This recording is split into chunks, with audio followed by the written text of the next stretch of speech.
जहां तक हमारी आवाज जा रही है, घरों में जो हमारी माताएं बहनें बैठी हैं या जहां तक आवाज जा रही है, मैं आप सबका अभिवादन करता हूं जिला कांग्रेस कमेटी के तरफ से। अभी हमारे पूर्व दो वक्ताओं ने अपने विचार रखे और उसमें आप सबको पता हो गया होगा कि देश के पहले प्रधानमंत्री पंडित जवाहरलाल नेहरू जी की आज जयंती है और बाल दिवस के रूप में पूरे देश में हम मनाते हैं, बड़े सम्मान के साथ उनका नाम लेते हैं। और वास्तव में देश की आज़ादी की लड़ाई जब लड़ी जा रही थी तो बहुत अहम भूमिका पंडित नेहरू की थी आज़ादी की लड़ाई में, और उसके लिए बहुत सारी यातनाओं को भी उनको झेलना पड़ा। एक लंबे समय तक इलाहाबाद में नैनी जेल में रहे। काफी कठिनाइयों के बाद ये देश आजाद हुआ और पंडित नेहरू के हाथ में जब इस देश की कमान मिली तो निश्चित तौर पर देश बहुत ही कमजोर था, सशक्त भारत नहीं था और बहुत सारी चीजों की आवश्यकता थी। और पंडित नेहरू ने इस देश की एक नई संरचना किया उन्होंने, और एक नया भारत ऐसा बनाया कि आज जब हम उनका नाम लेते हैं तो बड़े गर्व के साथ लेते हैं। और अभी हमारे पूर्व वक्ता ने कहा कि वो आधुनिक भारत के शिल्पी थे। बहुत अच्छी बात आपने कहा। पंडित नेहरू ने इस देश को जो दिया, वास्तव में हम सब उनका अनुसरण अगर करें तो निश्चित तौर पर जो चीजें आज के 70 साल पीछे हमें मिली थी, आज भी उसको हम जीवंत रखते हुए एक नए भारत की परिकल्पना के साथ भारत को हम मजबूत कर सकते हैं। लेकिन राजनीति में बहुत सारी कठिनाई है। अच्छा करने वाले का भी विरोध होता है और कभी कभी ऐसा लगता है कि बुरा करने वाले का सपोर्ट होता है, सहयोग होता है। मैं किसी का नाम नहीं लूंगा, लेकिन जिस आधुनिक भारत के निर्माण में पंडित नेहरू ने अपने जीवन को दिया, मैं आपको एक बात याद दिलाना चाहता हूं। आज जितनी सार्वजनिक संपत्तियां हैं देश की, वो बिक रही हैं। और सार्वजनिक संपत्ति की परिभाषा ये होती है, जैसे गांव में कोई सार्वजनिक संपत्ति होती है तो गांव का हर एक व्यक्ति, चाहे अमीर हो गरीब हो, सबका अधिकार उस सार्वजनिक संपत्ति पर होता है। उसी तरह भारतीय रेल है, आपका एयरपोर्ट है, जहाज है, आपका भारतीय पेट्रोलियम है, इंडियन ऑयल है, आपका भारतीय जीवन बीमा निगम है, आपका दूरसंचार निगम है। जितनी सार्वजनिक संपत्तियां हैं इस देश के एक एक नागरिक का उसमें हिस्सा है, शेयर है। लेकिन हम नहीं समझ पा रहे हैं कि कौन सी ऐसी भावना में आप बह रहे हैं, कौन सी ऐसी भावना में देश के लोग बह रहे हैं कि आज मौजूदा सरकार भारत की सार्वजनिक संपत्तियों को औने पौने दाम पर अपने 2-3 उद्योगपति मित्रों को औने पौने दाम पर बेच रही है सरकार। ये बात समझ में से परे है और आप सोचिए, ये बहुत गंभीर बात है। आज हम सब यहां बोल के जाएंगे, हो सकता है कि आप हमारे बातों से सहमत नहीं होंगे, लेकिन मैं आपको याद दिलाना चाहता हूं, जब भारत सरकार किसी सार्वजनिक उपक्रम को नहीं चला सकती है तो क्या कोई उद्योगपति किसी उपक्रम को चला पाएगा? नहीं चला पाएगा, ये मैं कहता हूं। हिंदुस्तान के कोने कोने में दूरसंचार निगम का ऑफिस था, दफ्तर था। भारतीय डाक व्यवस्था, चाहे वो जम्मू कश्मीर हो या चेरापूंजी हो या फिर कन्याकुमारी हो, आपको कोने कोने में दूरसंचार विभाग का कार्यालय मिल जाएगा, कर्मचारी मिल जाएगा। इतना बड़ा संगठन रेलवे का, देश के कोने कोने में रेल का संगठन फैला हुआ है, रेल फैली हुई है।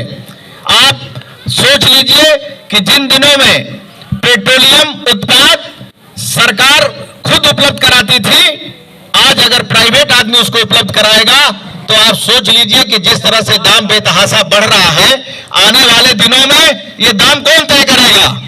वो पूंजीपति तय करेंगे जिनके पास हिंदुस्तान पेट्रोलियम कॉर्पोरेशन लिमिटेड होगा। बहुत खराब समय आने वाला है और लोगों को यह समझ में नहीं आ रहा है कि ये सरकार जब जाएगी तो इस कदर पर देश को पहुंचा देगी कि फिर देश 10-20 साल नहीं 50 साल तक इस देश की आर्थिक स्थिति सुधरने वाली नहीं। नोटबंदी हुआ इसी नवंबर के महीने में, 8 तारीख को हुआ था। 8 नवंबर को वो दिन सब लोग याद करते हैं, और ये हुआ कि देश में आतंकवाद खत्म हो जाएगा। बहुत सारा फर्जी करेंसी विदेशों से आ गई है भारत में, और न तो देश का आतंकवाद खत्म हुआ, एक चीज जरूर खत्म हुआ कि छोटे मोटे जो व्यवसायी थे वो इतने दुर्गति उनकी हुई, इतने संकट में आ गए कि उनकी दुकान बंद हो गई, उनकी दुकान टूट गई। और बहुत से ऐसे लोग जिन लोगों ने पैसे अपने रखे थे अपने काम के लिए, उन पैसों को उनको रिप्लेस करने में, बदलने में, नई नोट लेने में इतनी दुर्दशा हुई कि बहुत सारे बेचारे उस नोट को लेने में इस जहां से ही चले गए, हमेशा के लिए विदा हो गए, लेकिन उनको नई करेंसी नहीं मिल पाई और न ही उनका नोट बदला गया। मतलब एक नए पैसे का फायदा उस नोटबंदी का इस देश के लोगों को नहीं हुआ।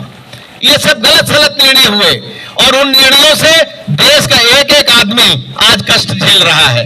मैं नौकरी के बारे में खासतौर नौजवान साथियों से कहूंगा, भारतीय जनता पार्टी की सरकार लाने में सबसे बड़ा योगदान था इस उत्तर प्रदेश और इस देश के नौजवानों का। नौजवानों को यह लगा कि यह सरकार आएगी, और मोदी जी ने एक रैली में कहा था कि प्रति वर्ष 2 करोड़ लोगों को मैं नौकरी दूंगा। आज की स्थिति क्या है?